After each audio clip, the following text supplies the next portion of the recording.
Want to welcome in Roger Stone right now, longtime Trump friend and advisor, also a friend of Charlie Kirk. Roger, nice to see you. I suppose my question, and it's just the left throughout the day today are trying to claim that Charlie was somehow controversial for saying that men shouldn't play in women's sports and for saying that, we should be America first. All this guy ever wanted to do was have a conversation with the other side. How is that controversial?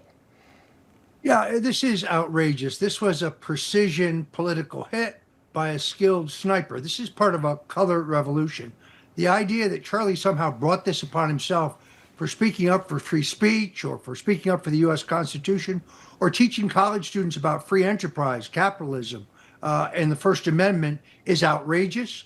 It's a shameful act of violence. It has to be condemned in the strongest possible terms. But let's also recognize this is a continuation of what we saw in Butler, Pennsylvania.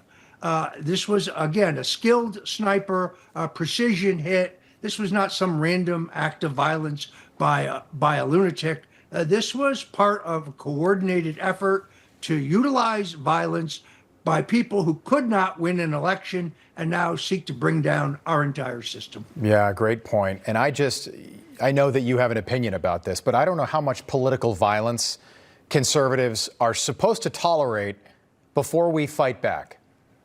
Well, look, Charlie Kirk was an outspoken proponent of a pardon when they tried to frame me. He was a dear friend. My heart bleeds for him.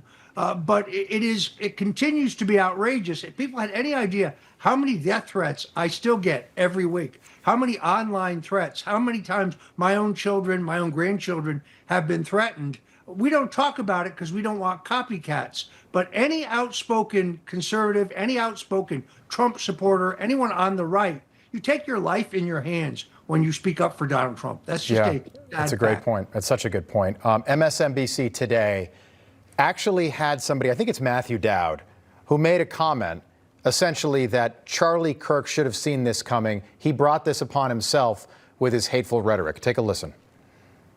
He's been one of the most divisive, especially divisive younger figures in this, who is constantly sort of pushing this sort of hate speech or sort of aimed at certain groups. And I always go back to hateful thoughts lead to hateful words, which then lead to hateful actions. You can't stop with these sort of awful thoughts you have and then saying these awful words and not expect awful actions to take place.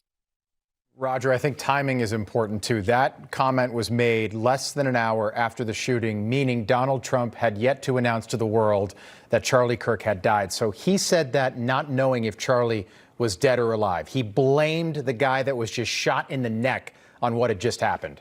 Yeah, what we're witnessing in our country is a dangerous and disturbing trend. This rise in political hatred and alarming willingness to resort to violence against people just because you disagree with their views. This was a brutal, horrific, professional assassination. It's a stark reminder of the growing violence on the American left.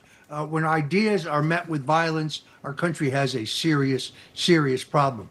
My question is, who was behind this? Who is the entity behind this? We need to know that. Our FBI, our Justice Department, our governmental officers need to get to the bottom of this, and they need to do it now. Yeah, Donald Trump Jr. Was very close with Charlie Kirk. And when they both went to Greenland in January, I sent Donald Trump Jr. a message while he was still on Trump Force One coming back to Florida. And I said, hey, when you land, any chance you want to come on? Because we just had the ambassador on, and I'd really like to hear what it was like. He came on that night, and then Charlie was with him.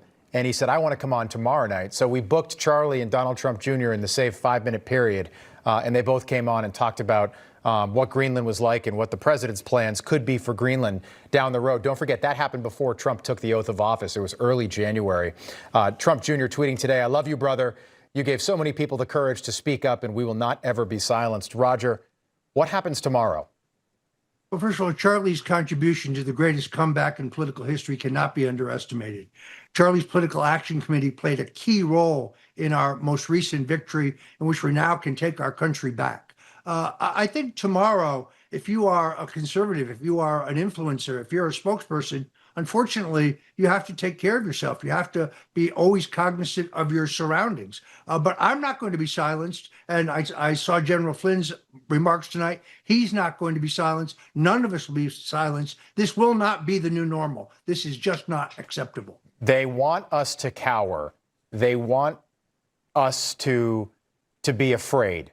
And I think that everybody I've spoken with today is the opposite. Charlie Kirk did not die in vain. His legacy is intact. It's remarkable. He was only 31 years old. Roger Stone, thanks so much for being with us. We appreciate it. Thank you. God bless you. You too.